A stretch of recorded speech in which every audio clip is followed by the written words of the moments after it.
நவராத்திரியின் முதல் நாள் வழிபாடு சைலபுத்திரி வழிபாடு.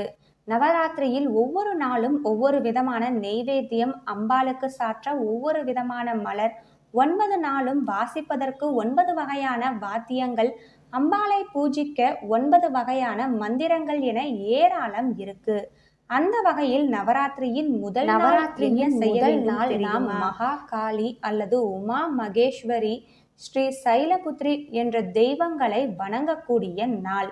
இதற்காக மஞ்சள் நிற மலர்கள், மஞ்சள் நிற உடை மற்றும் பொங்கல் போன்றவை நெய்வேத்தியங்களாக படைக்கப்படுகின்றன. நவராத்திரியின் முதல் நாள் அரிசி மாவில் கோலம் இட வேண்டும் என்று மிருதங்கம் வாசிக்க தெரிந்தவர்கள் தோடி ராகம் இசைப்பது மிகவும் சிறந்ததாக பார்க்கப்படுகிறது.